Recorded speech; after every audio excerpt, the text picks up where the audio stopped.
মানে এটাকে পানি এলে কি বইরা যায়? হ্যাঁ, এটা পানি এলে বেড়ে যায়। এই যে ছোট্ট একটা মসজিদ, কম্বল দিয়ে বেড়া দেওয়া, ঈদের নামাজও কি আপনারা এখানে পড়েন? ঈদের নামাজ এখানে। যদি এমনটা হইতো যে আমি আপনাদের সামনে কান্নাকাটি করলে, যদি অভিনয় করলে যদি আপনারা আমাকে টাকা দিতেন সাহায্য করার জন্য, তাহলে আমি সেটাই করতাম। মানে আমার মন খুব খারাপ যে 2026 সালে আইসা মানে আল্লাহর ঘরে এতটা দুর্বল হইতে পারে। আমি আপনাদের কাছে একটা টাকা সাহায্য চাইবো, আল্লাহর ওয়াস্তে একটা টাকা সাহায্য করবেন আপনারা। আসসালামু আলাইকুম। আজকে আমি যাচ্ছি বারহাট্টা উপজেলার সিরাম ইউনিয়নের রামারবাড়ি গ্রামের উত্তরপাড়া জামে মসজিদের উদ্দেশ্যে। আজকে আমি যখন নিজের চোখে রামারবাড়ি জামে মসজিদের অবস্থা দেখলাম, ভাবেন তো যদি একটা জ্বর আসে আর এই মসজিদটা না থাকে।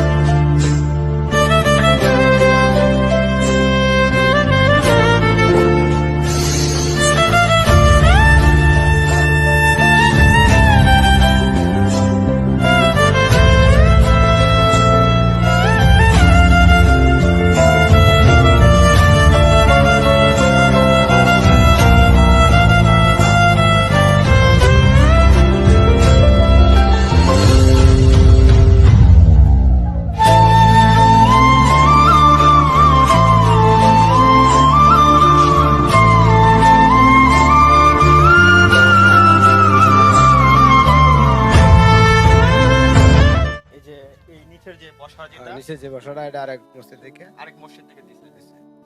মানে বৈরাটির মসজিদে একটা বড় মসজিদ আছে, হ্যাঁ, তারা একটা বড় বানাইছে আর আমরা এটা সাহায্য করছি। তো সেই জায়গাতে দেখেন, মানে কি বলবো আসলে, আমার যদি এমনটা হইতো যে আমি আপনাদের সামনে কান্নাকাটি করলে, যদি অভিনয় করলে যদি আপনারা আমাকে টাকা দিতেন সাহায্য করার জন্য, তাহলে আমি সেটাই করতাম। মানে আমার মন খুব খারাপ। কালকে থেকে যখন আমি পোস্টটা দেখছি, দেখে আমার খুব খারাপ লাগছে যে 2026 সালে আইসা মানে আল্লাহর ঘরে এতটা দুর্বল হইতে পারে, বা আমরা কি এখনো কি বেঁচে আছি, বা আমরা আমাদের জায়গা থেকে সাহায্য করতেছি না কেন, বা আমরা এগিয়ে আসতেছি না, এটা আমার খুব খারাপ লাগছে। এই এলাকার কেউ একজন হয়তো একটা ফেসবুকে একটা পোস্ট করছে যে এই মসজিদটা নিয়ে, সেটা দেখে আমার এত বেশি খারাপ লাগছে যে আমি এখনো বাইচে আছি কে লিগে। মানে আমি কেন এখন বাইচে আছি, আমি সকালবেলা ঘুম থেকে উইটা শুধু ব্রাশটা করছি, মানে ওইটা আমি চলে আসছি এখানে, ঠিক আছে, শুধু নিজের চোখে দেখার জন্য যে এমন একটা মসজিদে হইতে পারে। আমাদের এত নেতা, এত খেতা, এত কিছু আছে, তারপরে আমরা, আমি তো বলতেছি না যে আপনাদের বিশাল বাজেট দরকার। সর্বোচ্চ ধরেন যে এই ইয়া সামনে যে ব্রিজ আছে এটা করলে 10,000 টাকা লাগবে, আর বাদ বাকি ধরেন যে হ্যাঁ 50-60 হাজার টাকা হইলে মোটামুটি ভালো হয়ে যায়। সেই জায়গা থেকে আমরা সেই টাকাটাকে আমরা সাহায্য করতে পারি না, বা আমরা কি তুলতে পারি না? আমি যদি আমার জায়গা থেকে যদি আমি 100 টাকা দিই, আপনি কি আপনার জায়গা থেকে 100 টাকা দিতে পারবেন না? আমি তো তাও চাই না, সবার সামর্থ্য সমান হয় না। সেই জায়গাতে আমি 1 টাকা চাইতেছি আপনাদের কাছে, আল্লাহর ঘরে সাহায্য করার জন্য 1 টাকা চাইতেছি। সে টাকাটাকে আমরা কি আপনাদের কাছে পাবো না? তো এই হচ্ছে আমার কথা। এই জিনিসটাও অন্য একটা মসজিদ থেকে সাহায্য করছে, ঠিক আছে, সাহায্য করছে। সাহায্য করা তো খারাপ জিনিস না, সাহায্য করা তো ছোট জিনিস না। তো এই যে মসজিদ, এটা যে বসার, ইমাম সাহেব যে বসার, এটাকে কি বলে আমি সঠিক জানি না। এটা তো মিমগড়ের যে এই যে বসার এটা স্থানটা, এটা অন্য একটা মসজিদ থেকে মানে সাহায্য করার কারণে কিন্তু উনি এখানে বসতে পারে। না হলে কি হইতো, একটা চেয়ারে হয়তো বা বসতে হইতো। তো সেই জায়গা থেকে আপনারা যে যেমন পারেন, কেউ যদি পারেন যে একটা একটা জায়নামাজের টাকা দিবেন, আলহামদুলিল্লাহ। কেউ যদি মনে করেন যে একটা ফ্যানের টাকা দিবেন, আলহামদুলিল্লাহ। কেউ যদি মনে করেন একটা টিনের পাতার দাম দিবেন, আলহামদুলিল্লাহ। আমরা চাই আপনারা যে যেভাবে, মানে এমন না যে আপনাকে দেওয়াই লাগবে, 100 টাকাই দেওয়া লাগবে, আপনাকে 1000 টাকাই দেওয়া লাগবে, 10,000 টাকাই দেওয়া লাগবে, এমন না। আপনি 1 টাকা দিয়ে শরিক থাকেন। আমরা বলতে চাই যে আমাদের যে ফলোয়ার গুলো আছে সবাই 1 টাকা দিয়ে হইলেও সাহায্য করছে এবং পাশে রয়েছে, এটা শুধু আমি চাই। উন্নয়নের তো চাইতেছি, আমি তো মহল্লা গরিব, বিভিন্ন কম্বল দিয়ে বেড়া। জি, আমি সেটা দেখেই আসছি। ফেসবুকে একটা পোস্ট করছে আপনাদের এলাকা থেকে কে জানো, হ্যাঁ, সেটা দেখেই আমি আসছি, যেটা দেখে যাওয়ার জন্য আর কি। তা অনেক জায়গায় জায়গায় জানাইতেছি। আচ্ছা আচ্ছা আচ্ছা, কোনো প্রকার কোনো মানে সহযোগিতা কি আসছে এই পর্যন্ত? না, এখন পর্যন্ত কোনো সহযোগিতা আসে নাই। নাই। এই মসজিদটা হয়েছে কতদিন হয়েছে? মসজিদটা হয়েছে 1 বছরের উপরে হয়েছে। 1 বছর হয়েছে কি এভাবেই চলতেছে? এভাবেই চলতেছে। মানে আপনাদের এলাকার যারা দায়িত্বরত আছে, চেয়ারম্যান বলেন বা মেম্বার বলেন বা যারা আছে, তারা কি এটা নিয়ে কোনো প্রকার, না না না, তারা কিন্তু আপনাদের মানে তাগিদে যতটুকু আমরা তাগিদে আমরা যতটুকু কুলাইতে আছে অতটুকু, কম্বল বেড়া এই দেখেন এখানে হচ্ছে যে বাইরে থেকে কিন্তু আলোটা কিন্তু দেখা যাইতেছে যে আসতেছে, বাইরে থেকে আলো আসতেছে। যদি আলোটা যদি বাইরে থেকে আসে তাহলে পানিটা যখন বাড়ি দেয় তখন কি পরিমাণ আসে। সো এই পাশ থেকে যদি দেখাই দিতে কিন্তু ছিঁড়ে গেছে, যে নিমগড় যেটাকে বলে আর কি, এই পাশে কিন্তু ছেঁড়া, পানি কিন্তু ভিতরে চলে আসে। এবং হচ্ছে যে নিচের দেখেন একটা তিরপল বিছানো আছে এবং ফ্যান আছে ছোট ছোট কয়েকটা, একটা বড় ফ্যান আছে, আর এদিকে মাত্র 3টা, একটা 4টা জায়নামাজ আছে। তো আপনারা যদি আপনাদের জায়গাতে যদি একটা জায়নামাজের টাকা যদি মানে সাহায্য দেন তারপরে কিন্তু অনেক উপকার আসে। এবং আমি সেটাও বলতেছি না, আমি বলতেছি মানে 1 টাকা করে দিলেও মানে অনেক টাকা কিন্তু হয়ে যায়। ঠিক আছে, এই সমস্যা কিন্তু সমস্যা থাকে না। এবং সামনে যে বিল আছে, ওই সামনে যে যে জায়গাটা পানিতে ভরা যায় সেই জায়গাতে ওনারা বলতেছে যে একটা সাঁকো করলে 10,000 টাকার মতো বাঁশ লাগে। কেমন টাকার মতো বাঁশ লাগতে পারে? টাকার হিসাবটা কি আপনারা অনুমান মানে বলতে পারবেন? না এখানে 10,000 টাকার বাস লাগে। 10,000 টাকার বাঁশ লাগে। কেউ যদি থেকে থাকেন এই মসজিদের দিকে তাকায়া, কেউ যদি এই সাঁকুটা করার যদি সহযোগিতা করে, তো এক সময় কিন্তু এই প্রবলেমটা কিন্তু প্রবলেম থাকবে না।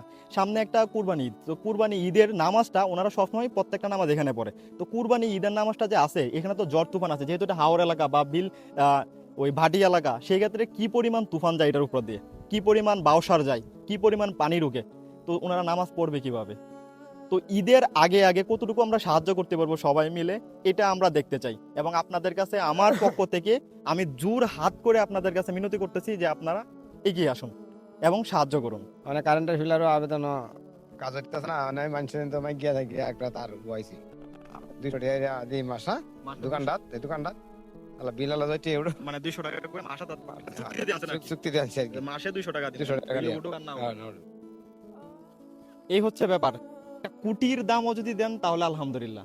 যদি মানে কেউ যদি চান যে আমি লাইনটা সংযোগটা মানে স্থাপন করে দিব, তাহলে কিন্তু ওনাদের অনেক উপকার। আমি যেটা আগেই বলছি যে প্রত্যেকটা জিনিসে কেউ না কেউ দান করছে, কোনো না কোনো ভালো মানুষ হয়তো বা সহানুভূতি দেখায় হয়তো বা দান করছে, সেই জায়গাতে এই কিন্তু যে যে মাইপটু দান করছে এই যে বইরাডি তো দরমপাশা থানা হ্যাঁ উনি হেই নের এই বাক্সটাও দান করছে, হেই নের মেনছে নামাজ পড়তে আইসা হয় এই ফ্যানটা দিছে। এই ফ্যান দিয়ে গেছে। আরেকজন হেই ছুটু এন্ডু আমাদের দিয়ে দিছে মানছে। প্রত্যেকটা ফ্যানই হচ্ছে যে এই যে রাস্তার মানুষে নামাজ পড়ে না আয়া করে আসে। আয়া এরকম দেখিয়া কেউ 500 কেউ 1000 কেউ একটা ফ্যান দিছে আমাদের। এখানে প্রত্যেকটাই হচ্ছে যে মানে কেউ নামাজ পড়তে পথচারী যারা আছে যায় হঠাৎ করে নামাজের টাইম হয়েছে নামাজ পড়তে আসছে, একটা ফ্যান দিয়ে গেছে, একটা এই ফ্যান দিয়ে গেছে, ওই একটা করে জিনিস দিয়ে গেছে। আপনি আমি কেন আমরা বসে আছি, আমরা এগিয়ে আসি। আমি বলতেছি যদি আপনাদের সন্দেহ থাকে যে 10,000 টাকা লাগে না, তাহলে আপনারা নিজেরা এসে কেটে কিনে করে দিয়ে যান, এতটুকু আমি বলতেছি। এবং হচ্ছে যে যদি আপনারা দেখেন এই জায়গাতে মসজিদের এই জায়গাতে আলাদা কোনো কোঠা নাই, ঠিক আছে, এই জায়গাতে হচ্ছে সম্ভবত ইমাম সাহেব ঘুমায়, ঠিক আছে, এবং ওনারা যতটুকু পারছে ততটুকু কিন্তু করে দিছে। এবং এখানে যদি দেখাই যে ওই রাখার কোরআন শরীফ রাখার যে একটা র্যাক সেটাও কিন্তু নাই, প্লাস হচ্ছে যে বাঁশ দিয়ে করে রাখছে, ঠিক আছে, এটা কিন্তু স্থায়ী সমাধান না। এবং হচ্ছে যদি আপনারা যদি ভিতর থেকে যদি একটু আসো তাহলে দেখাই একটু এই সাইডটা যদি দেখেন তাহলে আপনি দেখবেন যে এই দিক দিয়ে কিন্তু ফাইটা গেছে, ঠিক আছে, অনেকটা ফাইটা গেছে। এবং দেখাই এই যে এই সাইডটা কিন্তু ওনারা সেলাই দিয়ে রাখছে, মানে সেলাই দিয়ে রাখছে, কি করবে, টাকা তো লাগবে। আবার এই এলাকাতে মানুষ অনেক ভোগান্তি দিচ্ছে যেহেতু পানির এলাকা। তো সবার কাছে আমার বিনীত অনুরোধ থাকবে যে আপনারা সাহায্য করেন। যদি আপনারা যদি আমার অ্যাকাউন্টে যদি টাকা দেন বা হচ্ছে যে সাহায্য করেন, প্রত্যেকটার স্ক্রিনশট কমেন্ট বক্সে এবং ইনবক্সে দিবেন, যেন পরবর্তীতে আমি সেটা মানে আপনাদের সামনে তুলে ধরতে পারি যে আপনারা কয় টাকা দিচ্ছেন। আমি আমার 13,000 ফলোয়ারের কাছে 1 টাকা করে 13,000 টাকা চাইবো, এবং দিন শেষে আমি কতটুকু পারতেছি বা আমার সামর্থ্য কতটুকু সেটুকু আমি দিব। আমরা চাই যে সামনে যে বড় ঈদ আছে বা কুরবানি ঈদ আছে, কুরবানি ঈদের আগে সাহায্য করতে।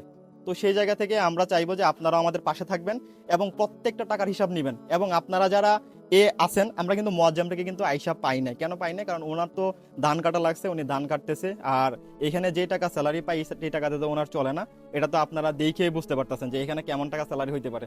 তো সেই জায়গা থেকে আমরা বলবো যে আপনারা এগিয়ে আসেন, সবাইকে বলবো, নেত্রকোনার যারা আছেন, স্বেচ্ছাসেবক যারা আছেন, আমি এটা আমি সরকারের উপর দিতে চাচ্ছি না বা বলবো না যে সরকারের দৃষ্টি আকর্ষণ করতেছি, কারণ এই একটা মসজিদের টিন দিয়া দিতে এটা আসলে সরকারের দৃষ্টি আকর্ষণ করা লাগে না। এবং সরকারের দৃষ্টি আকর্ষণ কোনটা করা লাগে, সামনে যে রাস্তাটা আছে যে কোনো সময় কিন্তু ডুবে যায়, ঠিক আছে, এই রাস্তাটা নিয়ে মানে সরকারের দৃষ্টি আকর্ষণ করি। আর এই যে মসজিদের যে কাজটা আছে এটা আপনি আমরা যদি চাই তাহলে কিন্তু দ্রুত হয়ে যাবে।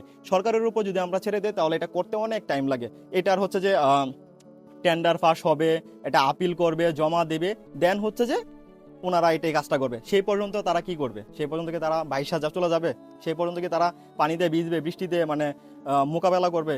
সেটা তো হইতে পারে না। সেই জায়গা থেকে আমি মনে করি আমরা চেষ্টা করলেই আমরা এই সমস্যাটা সমাধান করতে পারি। আমরা এই ছোট ছোট সমস্যাগুলো সমাধান করতে পারি। অনেক ভাই আছেন যারা হচ্ছে যে দান করেন, আল্লাহর ঘরে দান করেন। আমি কারো কাছে ভিক্ষা চাইতেছি না, আমি কারো কাছে মানে আল্লাহর ঘরের জন্য আমি আপনার কাছে ভিক্ষা চাইতেছি না, কিন্তু আমি চাইতেছি যে আপনি যে দানটা করেন সেই দানটা যদি এই জায়গাতে করেন তাহলে আমার মনে হয় যে অনেক বেশি ভালো হবে। দান সব জায়গায় সমান, কিন্তু ওনাদের অনেকটা উপকারে আসবে। আমি সেই জায়গা থেকে বলবো যে আপনারা এগিয়ে আসুন, আপনারা সরাসরি আসুন, এসে আমার মতো দেখে যান এবং হচ্ছে যে ভিডিও করে এটাকে আরো ছড়ায়া দেন এবং হচ্ছে যে আপনারা আপনাদের নিজের হাতে সাহায্য করেন। আর চেষ্টা করব আমি আমার জায়গা থেকে কতটুকু কি করা যায়, আপনি আমাদের জন্য একটু দোয়া করবেন। আচ্ছা, আল্লাহ।